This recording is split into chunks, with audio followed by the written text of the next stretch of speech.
वाल्मिक कराड आणि धनंजय मुंडे यांचे अत्यंत जवळचे संबंध होते। तसे अनेक फोटो देखील समोर आलेत। संतोष देशमुख यांच्या हत्येप्रकरणी वाल्मिक कराड सध्या जेलची हवा खातोय। मात्र वाल्मिक कराडचा एन्काउंटर करण्याचा धनंजय मुंडेंचा प्लॅन होता असा नवा आरोप आता केला गेलाय। त्यामुळे आता खळबळ देखील उडालेली आहे। पाहूयात।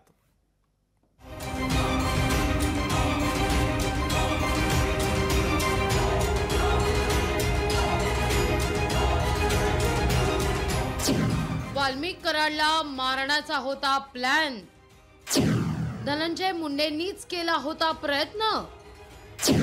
रणजित कासलेंच्या दाव्यानं मोठी खळबळ। 10 करोड 20 करोड 50 करोड अशी एक ऑफर देतात। धनंजय मुंडेंना नको होते वाल्मिक कराड। बीडच्या मसाजोगचे सरपंच संतोष देशमुख यांच्या हत्येप्रकरणी वाल्मिक कराड सध्या तुरुंगाची हवा खातोय।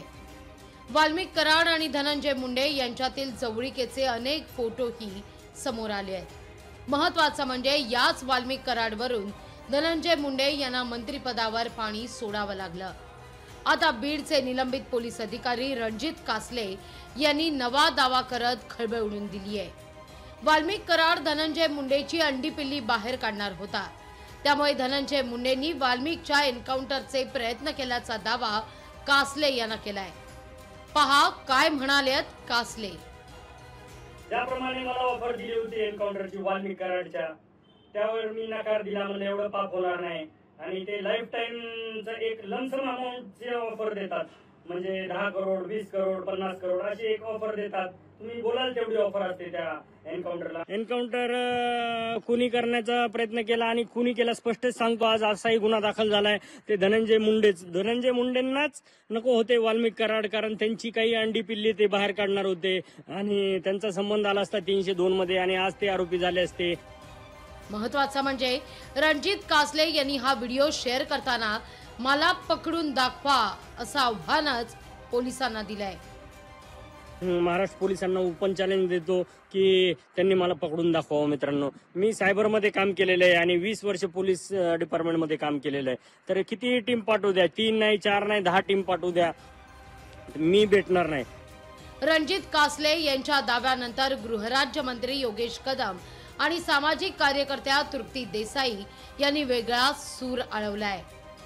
अशा पद्धतीने पोलिसांना आव्हान तरी स्वतः ते पोलीस कर्मचारी राहून गेलेले आहेत, त्यांना पोलिसांची ताकद आहे, त्यांना माहिती असावं, म्हणून त्यांनी जर का गरज पडली तर कायद्याचा धाक त्यांनी दाखवला जाईल। कृष्णा आंधळेला पहिला जे आहे ते पकडलं पाहिजे, कारण तो खुनातला आरोपी आहे, त्याच्याकडे अनेक पुरावे आहेत आणि कृष्णा आंधळे अजूनही पोलिसांना सापडलेला नाही। आणि रणजित कासले हे जे काय आरोप करतायत, मला वाटतं की अभिव्यक्ती स्वातंत्र्य आहे, त्यांचं तोंड दाबण्याचा कोणी प्रयत्न करू नये। एकूणच वाल्मिक कराडचा एन्काउंटर करण्याचा प्रयत्न होता आणि तोही खुद्द धनंजय मुंडेंचाच असा दावा रणजित कासले यांना केलाय। त्यामुळे मोठी खळबळ उडाली आहे। पण सोबतच रणजित कासले हे सगळे दावे कशाच्या आधारे करतायत याचा शोध घेऊन दूध का दूध और पानी का पानी होण्याची गरज आहे। ब्युरो रिपोर्ट, लोकशाही मराठी, मुंबई।